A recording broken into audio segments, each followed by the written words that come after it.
সপ্তাহ তারপরে যদি গন্ডগোল হয় তাহলে ফোন নাম্বার নিয়ে যাও।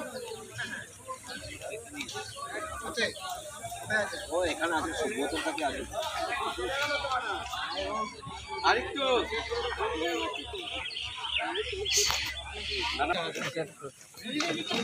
পিছন দিকটা ছেড়ে দিন, এই টেবিলে সাজাতে হবে। মনে হবে উঁচু নিচু, সিঁড়িতে হাঁটতে গিয়ে রাস্তায় চলতে গিয়ে আপনাদের উঁচু নিচু হবে, ঘাবড়ে যাবেন যে বাবা এটা পড়লে মানে আমার ক্ষতি হবে। ঘাবড়াবেন না, অ্যাডজাস্ট হতে কিন্তু 2-3 দিন সময় নেবে। যারা একেবারেই প্রথম চশমাটা পরছেন, অ্যাডজাস্ট হতে 2-3 দিন সময় লাগবে, কিন্তু চশমাটা ইউজ করবেন। ইউজ না করলে কিন্তু আপনার পাওয়ারটা ক্রমশ দিনকে দিন বাড়তেই থাকবে। চশমাটা কিন্তু ইউজ করবেন, বারবার বলছি চশমাটা আপনারা ইউজ করবেন।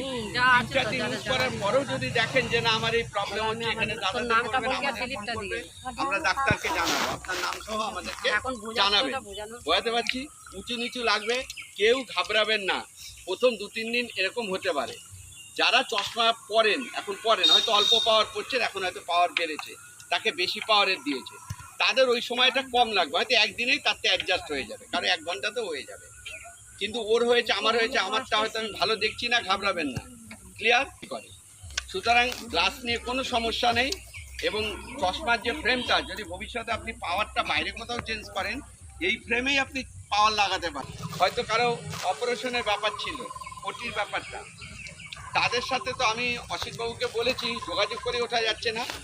অনেকে ভাবছে আমরা শীত পড়লে, আমাকে যেমন বলেছে শীত পড়লে করব, কিন্তু আমাদের তো প্রত্যেক সপ্তাহেই ক্যাম্প চলে যাচ্ছে। এবার এত পেশেন্ট জমে গেলে শীতের সময় আপনার কিন্তু আপনি জায়গাটা পাবেন না। যার জন্য বর্ষাটা পড়লেই আপনারা যাদের ওটির ব্যাপার আছে, ফ্রিতে আমরা ওটি করিয়ে দেবো। যারা অপারেশনের পেশেন্ট আছেন, তাদের সুগার, প্রেশার, এগুলো কিন্তু ইসিজি, এই 3টে পরীক্ষা করে নিতে হবে। সুগার যদি বেশি থাকে